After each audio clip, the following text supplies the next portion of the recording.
Hello, welcome to Drugs Unwrapped. I'm Rob, and today I am joined by Deb Hussey. Deb, welcome. How are you? I'm good, thank you. I'm glad to be asked to do this at last. I thought you'd snubbed me. Absolutely nowhere. I was just finding the right time, the opportunistic time, because we're in Birmingham, actually, aren't we?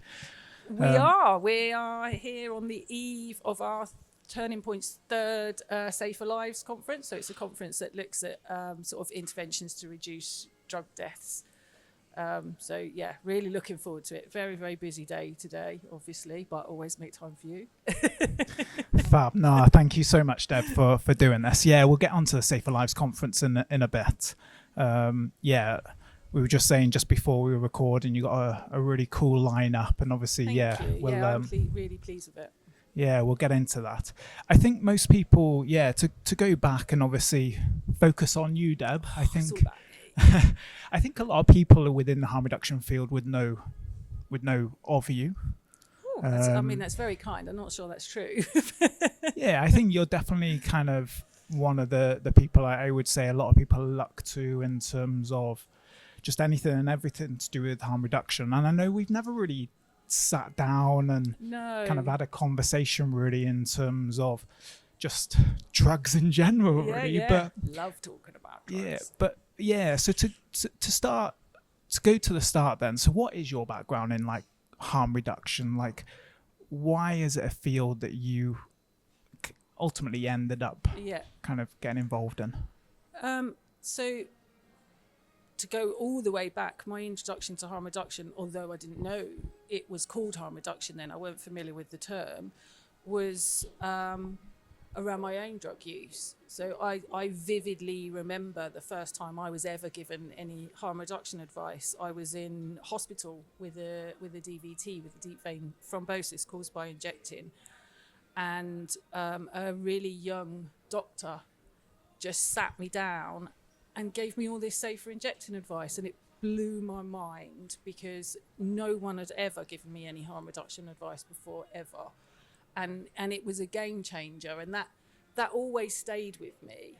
And then quite a few years later, when I was no longer using, I applied to be a volunteer in a local drugs service because, like a lot of people with previous history of drug use, you think you're going to be brilliant at it. Little did I know. And it was quite a stringent application process. And one of the questions on the application form was what do you understand to mean by harm reduction? I'd never heard of it. I had to Google harm reduction. So I Googled it and wrote about 20 pages on what harm reduction was, interviewed and got the place as a volunteer, which was with Bristol Drugs Project. And within a few weeks, I knew I'd found what I was really passionate about. It clicked for me. Okay. And so that was the start of my journey into harm reduction. I shortly after that applied for a role and got a job within the harm reduction team. And I was really lucky. The first kind of 8 years of my career was spent in a completely harm reduction focused service. I never, although the kind of recovery agenda was going on around me, I was always fortunate enough to be allowed to have a completely harm reduction focus. And then I was asked if I'd be interested in coming to work for Turning Point, originally in their Somerset service, to kind of increase the harm reduction focus there. So I was asked if I'd come over there and be harm reduction manager. And then after about a year there, I got the opportunity to kind of go a bit broader with my influencing around harm reduction, and I got the SaferLives role. And so I've been really lucky. My whole career has been spent in harm reduction. Has that been a challenge in terms of within the framework that operates in England? Like, personally, I'm quite naive really in terms of what's actually going on in England. You know, we look in Wales and harm reduction, you know, as kind of being part of policy framework guidelines. We look across the bridge with envy. Yeah. So how has that kind of worked in England then? You know, we hear a lot about like the recovery agenda, and I think, Yeah, yeah. you know, my perception is recovery equals abstinence in terms of that. Yeah. Has that been a challenge then in terms of your role and trying to implement things that you would like to see become kind of part and parcel of service delivery under that kind of recovery / abstinence framework? Very much so, and I think that's one of the reasons why I took the SaferLives role, because it gave me more influence and I guess a little bit more seniority to be able to implement things that weren't always acceptable to the kind of recovery services that I was part of. Because, you know, for a lot of people, the idea of harm reduction is actually quite new. When the recovery agenda really came in, when it became government drug policy and funding was really cut to harm reduction services in England, a lot of harm reduction services disappeared completely, or they were certainly made smaller and they were made less important. And what happened then was a lot of experienced harm reduction staff left and they moved into other areas. So the workforce is relatively new, and harm reduction is not something they understand. And so they have always been trained towards a recovery focus, towards an agenda that we set for people when they come into treatment. So to then have me rock up and say it's okay if they want to use drugs, you know, we're just going to keep them as safe as we possibly can. It takes a lot of chipping away to kind of change that culture. You know, it is happening. It's definitely happening, but you need to be quite a robust person. I know a lot of people that are sort of harm reduction focused in their jobs. It takes its toll on them after a while, because you're having battles on a daily basis. I love a fight, so I'm all right. So what does your role as SaferLives kind of like? Yeah. What does your role actually entail then? So a big part of my role is looking at interventions that will reduce particularly opiate deaths, and a big part of that is widening availability of Naloxone. Okay.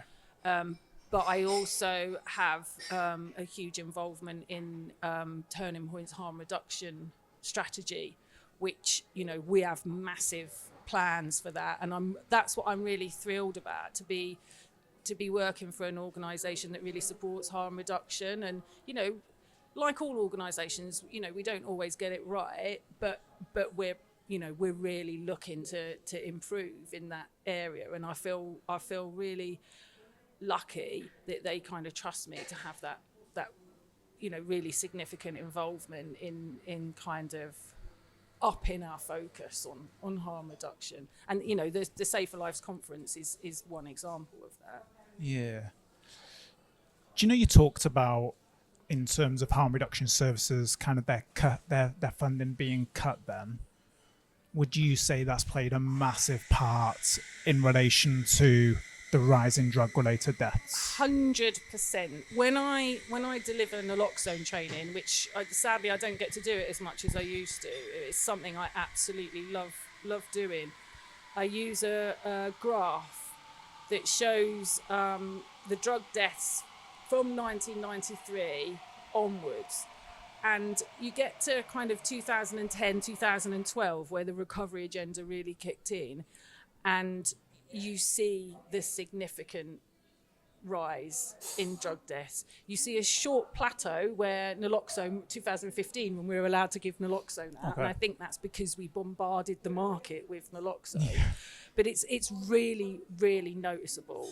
And I say to people, you know, what was going on around them? Why do you think this sudden sharp rise? And I get them to really think about it. And, you know, I obviously I can't say 100% that that's the cause, but you know, an educated guess, to me, it's pretty clear. You got that correlation, I guess, haven't you? That this happened, and the knock-on effect was that. So within the harm reduction field, then, because I was going to ask you, like, why is harm reduction important to you? But I gather, literally, kind of from what you said in terms of your background, it's probably pretty obvious, really, in terms of why harm reduction is important to you. In that, you know, I was quite amazed actually when you said, "Oh, a GP gave me safer in jail." I was like, will "Whoa!" never ever forget it. And the I was going to say weird. It's not weird. It's brilliant. The brilliant thing is some of the advice he gave me, I give to people now, because it was very specific to my, you know, my previous injecting practice and all of those kind of things. So for certain people, it's a fantastic bit of advice, you know. Yeah. And I still use it now, and that's got to be 20 years ago, something like that. Okay. I don't think he had any idea how much of an influence he had over me for two reasons. For one, he reduced a lot of the harm I was causing myself, but for two, he gave me an understanding that there were people out there that were non-judgmental about people who use drugs and actually just wanted to reduce the risk of them causing their self-harm, which that blew my mind. Yeah. Do you know, in today's world, it's very, I don't know, it seems very divisive in certain sections. Do you see that within how the general population view people who use substances, in that, you know, we look at what's going on in politics in different countries, you know, and obviously, you know, the very divisive individuals, you know, getting into power, you know, and kind of, I get a sense really that actually the world has changed over the last few years, and not necessarily for the better, I feel.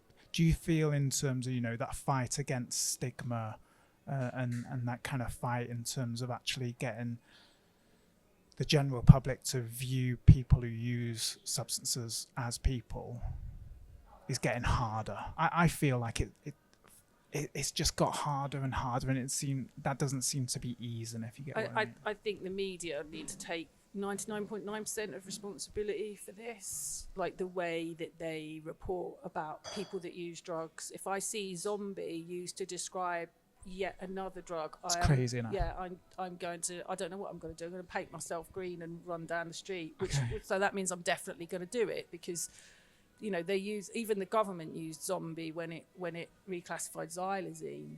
They used it in an official government statement, which is absolutely appalling. Oh, wow. But that's a kind of the majority, I suppose. But then what you also see, which is, you know, which is just wonderful, is the members of the general public that want to carry naloxone. And I see it so much, like particularly in my area, Somerset, where I live. The amount of interest that we get just from normal individuals who just want to be able to help if they're in a position to.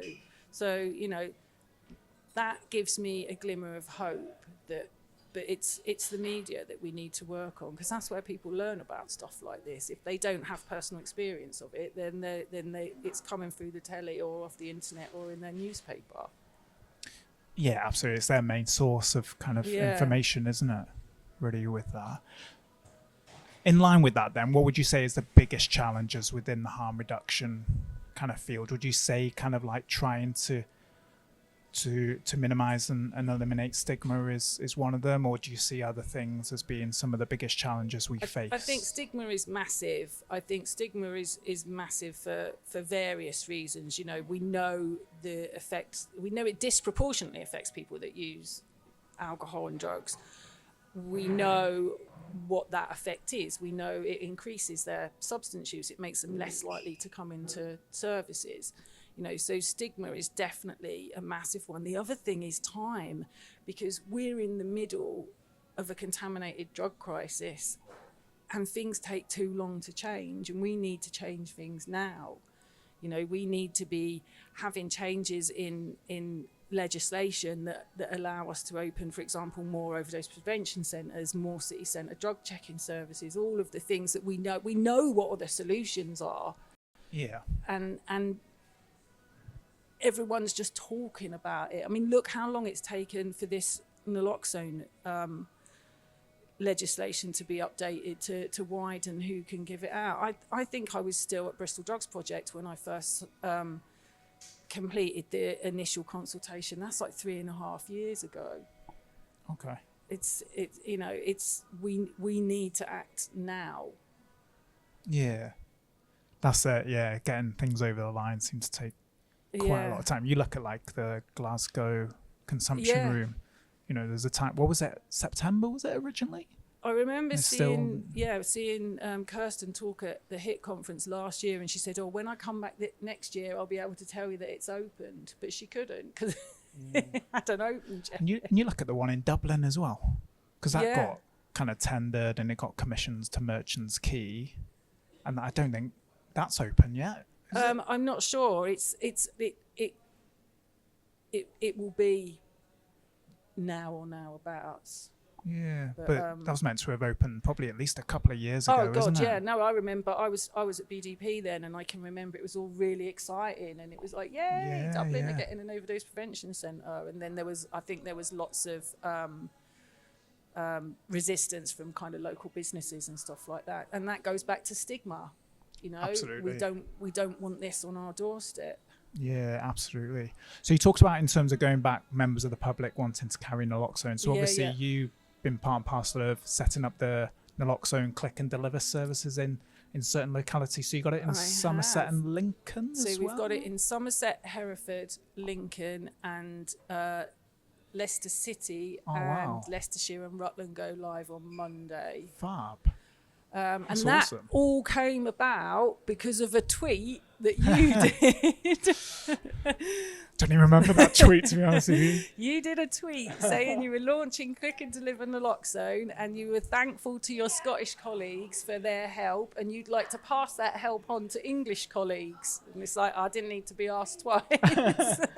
Yeah, no, you were very kind of giving me a shout out in the conference last year. But that's awesome. I didn't know potentially now come Monday four different regions. That's brilliant. It'll be 5 come Monday, 5. And then I've got another 2 going in the next couple of weeks. So it should be before Christmas. We should have 7 going live, and the rest of our areas will be done by April. So the whole of anyone in any turning point postcode will be able to get Click and Deliver Naloxone, because it's so much more tricky in England, obviously, because we're not funded nationally for Naloxone. Yeah, okay. So initially I wasn't sure if it would be feasible to do it in more than one area, but you know, here we are. We make these things work.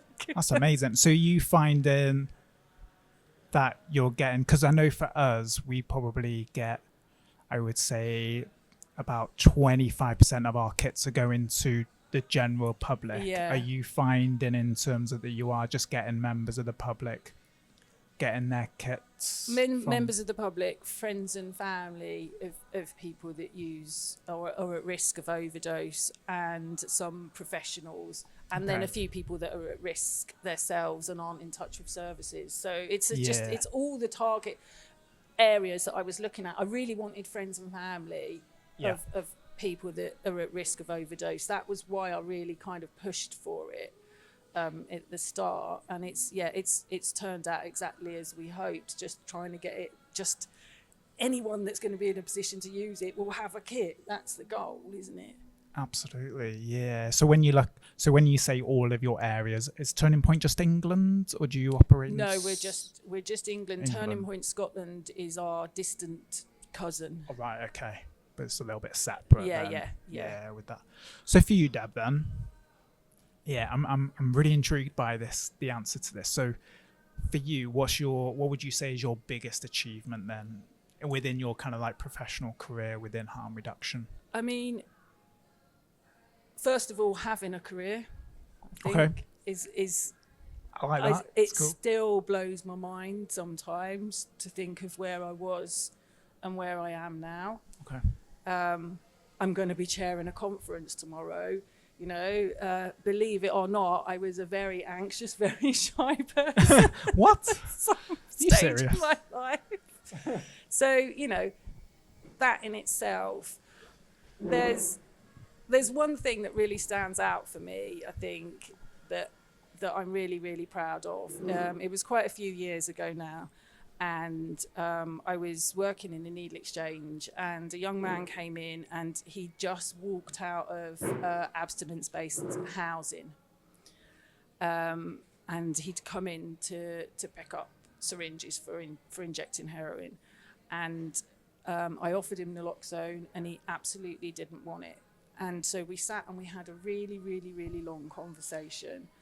And at the end of that conversation, he took a naloxone kit, and he had a friend with him, and I trained his friend, and he took a naloxone kit as well. That night, he went home and he overdosed, and his friend had to use both the naloxone kits on him, and it saved his life. And he came back and made a video for our service for International Overdose Awareness Day to encourage other people to carry and accept naloxone when they were offered it, and kind of used his story as a, you know, if I'd have not stayed and not took that kit, I wouldn't be sat here. And I think, you know, it's for me, that's the thing that I always go back to when I think of why I do this. Yeah, that's powerful. That's incredibly... Yeah, if I'm having a crap day, I'll find the video on YouTube and watch it just to remind myself that it's worth getting out of bed. Wow. That's pretty incredible, really, isn't it? Regards to that. So in terms of with the harm reduction field then, what would you like to see? I know you've mentioned in terms of overdose prevention centres. Do you call them overdose prevention centres? I do. Do you? Yes. Yeah, for me, I don't know. I've unpicked all the other, I don't know, yeah. I don't know where I was going with that, but I was like, yeah. Because there's so many different terminologies to it. I don't like supervised consumption. I think that sounds like, supervised sounds like control to me. Okay, and consumption sounds almost like a bit greedy. Okay. Do you know what I mean? Yeah. Like, I do loads of stuff around stigmatizing language. I unpick words so much, and that I feel a bit uncomfortable with that. Yeah. So no OPC. Yeah, I like OPC. Yeah. So you mentioned them, and also drug checking. Yes. Would you say they are the main things that you would like to see kind of be more part and parcel of harm reduction delivery, or is there anything else that you would like to see that happen, I say within the next 5 years, but, you know, maybe even sooner, or just a little bit kind of more long term? I mean, you know, if I've got a wish list, I think, you know, a wider range of opiate substitutes and benzo prescribing. You know, we know that loads of benzos have got synthetic opioids and other sort of unexpected benzos in them. So benzo prescribing would be a big one. I mean, if you really want to go with my wish list, and this is my personal opinion, would be safe supply. Yeah, obviously. For all drugs? Yeah. I don't think we can have kind of drug exceptionalism. I don't think we can pick things out. I think we have to acknowledge that people are going to use substances. So what's the safest way for them to use them, first and foremost, to know what's in them? Yeah. You know. And I guess if you were to say, okay, well, we'll regulate this drug, but we're not going to do that. That probably just adds to the stigma already there, isn't it? 100%. And, you know, you get people going for the easy win, like cannabis, but actually people are much more at risk that are using opiates. Yeah. So, you know, if you had to pick one, surely that would make sense for it to be that. Yeah, absolutely. Heroin-assisted treatment, is that? Yes, most definitely. Yeah. A wide range, so people can choose what they want, you know, for their sort of medication assisted treatment. I think choice is vital when it comes to harm reduction. We need to get more people into services, so we need to provide people with treatment that they find attractive. Yeah. You know, and so giving people a really wide option is really important. You know, it'd be great to see harm reduction services separated out of treatment services as well.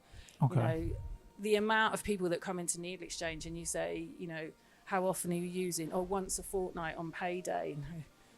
There's a lot of people using once a fortnight on payday because they know that's the least amount they can admit to, and it won't affect their prescribing regime. So we're not getting honesty because we've got prescribers in the same room as not the same room, but the same building as a needle exchange, for example. So it would be great. I was really lucky. I spent a big part of my career in a separate harm reduction service, and I can see how effective that is, how more comfortable people are, how more honest they are. And you need people to be open with you if you want to give them the right harm reduction advice to keep them safe. If you think someone's hardly using anything at all, you're going to give different advice to someone who's using every day. Yeah, absolutely. I was going to say crack pipes, but safer inhalation devices. 100%, and that's sooner rather than later. And actually, we've got someone tomorrow speaking about safer inhalation devices. Yeah. Have you been seeing, as far as you're aware, more crack cocaine use in terms of coming into the services? Or? It's difficult for me because I'm based in the southwest, and we love okay. Yeah. So it's always been part and parcel of because I think I can remember coming to visit your service probably 4 or 5 years ago, and crack was very unusual there. And do you see more of it now? Oh, absolutely. Yeah, so much more, significant amount, but we're not necessarily seeing those individuals come into service, which is where safer inhalation devices, what the research all says, it's not just about the actual giving out the bit of kit, it's everything that comes along with it, the engagement. And it's exactly why we started with foil, because people could buy foil from a supermarket, but they don't get that package of care if they want it that comes with it by coming into a drug service. For me, safer inhalation devices are exactly the same thing. So quite a few things like to see happen then. Oh yeah, not asking for much then, there's Deb, a long just make services places where people want to come. And we give them a range of options and work with them towards their goals, not ours. And Nitazenes, is that something that you're aware of in terms of that's in circulation within some of the areas that you? Yes, absolutely. So I volunteer for the Loop as well. So we do the monthly city centre drug checking service. We haven't really seen any there, but like Wedinos have had quite a few samples for Bristol, which is near to me, in the last month. But a lot of our services are, it's really tricky, because obviously we know the testing isn't always done, and we give out testing strips, but we know that they're, if they're not used completely correctly, that the issue with a false positive is quite high. But we are getting reports from all across our services of heroin and like things like illicit oxycodone bought online, having Nitazenes. I taught myself to say Nitazenes because I said Nitazenes at the start, taught myself to say Nitazenes, and now I'm being told actually I've got to say Nitazenes, and it's really hard to retrain myself to go back again. Everyone says it differently, don't they? I don't know which way is the right one. I've just gone now I go for Nitazenes. I say both at the same time. So please everybody. That's the way to do it. Absolutely. But a really sort of fair spread across all turning point services. We're getting reports of people that are either there's been like non-fatal overdoses and we've had confirmed tests, or our testing strips that we're giving out of come back positive. I think that the big worry is obviously it being found in non-opioid samples as well, isn't it? I know, like, seen a few presentations by Dean at Wedinos, and obviously the majority of the samples that are confirming to have Nitazenes are benzo-related. I think it's important. Like I use Wedinos data a lot when I do presentations around Nitazenes this time. But I think it's important to also remember that people are more likely to send pills in to Wedinos. So they are going to receive a lot more pills than they are going to receive heroin. So it's going to give us a slightly skewed picture, but it's still showing us that there are nitazenes in other drugs, and that's something else. Tomorrow we've got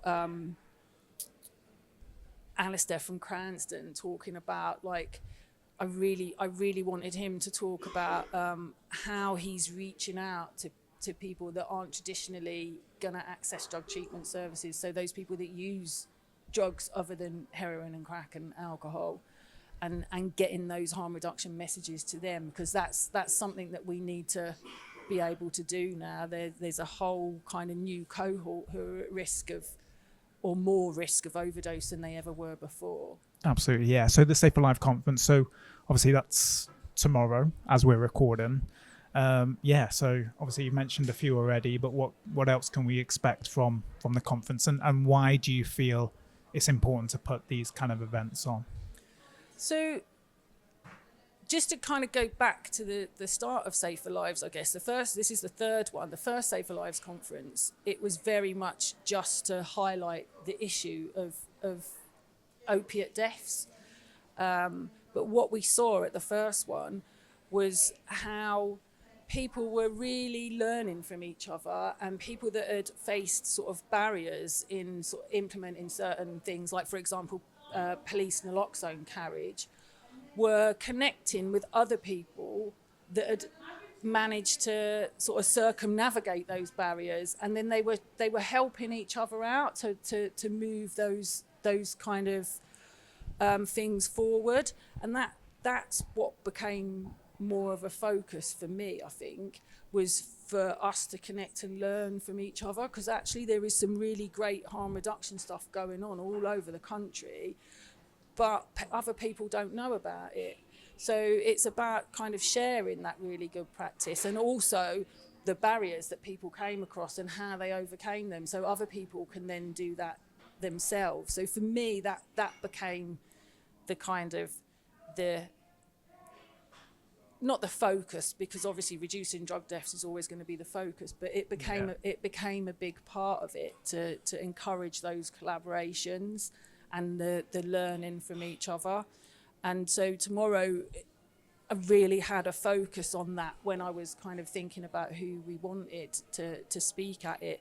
So if it works out how I hope it will, the idea is that we kind of set the scene, and we really look at what the issues are now, what the challenges are that we're facing, and then suggest some possible solutions to those challenges. And then we have people from different areas highlighting their best practice so that other people can learn from them. So, like, widening availability of naloxone. We've got stuff on peer-to-peer naloxone, and naloxone being issued in NHS mental health services. Cool. So that's what I really hope is that people go, well, I didn't think we could do that, but they're doing it. So I'm going to go and talk to them and ask them how they did it, and then take that back to their area. Fab. And if people can't attend, will they be able to watch the sessions back at a later time? Yeah, so it's all being filmed, and then we'll release that on like all our social media, and it will be on our website and stuff like that. So yeah, it will all be available. Not sure how long it will take, but hopefully early in the new year, I would imagine. You know how long these things take. Takes a while, definitely. Yeah. But yeah, definitely check those out though, in terms of when they are available online. Yeah, I think we've got our best lineup that we've had so far. I'm really, really pleased with it. Yeah, no, I'm really, really looking forward to it. Definitely. Deb, thank you very much. I've stopped you from getting a sandwich for about an hour and a half, so I apologise. But no, thank you so much for taking the time out. It's just opportunistic that we were both, obviously, was able to come up to the conference and thought, why not? I'm going to get some of these chairs for our actual kind of office, I think, when we do these, because these are cool. Maybe I'll base our podcast in Birmingham from now on. But, yeah, I like it. Well, I feel like I should have an open fire by me just for the full that'd effect. That'd be nice. Absolutely. Deb, thank you so much. And thanks for inviting me to do this. Yeah, no worries. And hopefully, we'll be able to do another one. Part 2 at some point, maybe next year. I'd love to. Yeah, there weren't enough of me in this one. Exactly. Never enough, Deb. Never enough. Cool. Deb, thank you very much. And everybody else, we will see you soon. Bye-bye. Bye. If you have been affected by any of the issues discussed in today's podcast, please reach out. Barod have a free and confidential live web chat service that is available 7 days a week on our website at barod.cymru, where you can chat to a trained support worker. Alternatively, you can contact Wales's National Drug and Alcohol Helpline, Dan 24/7, either by calling 0808 808 2234 or text Dan to 81066.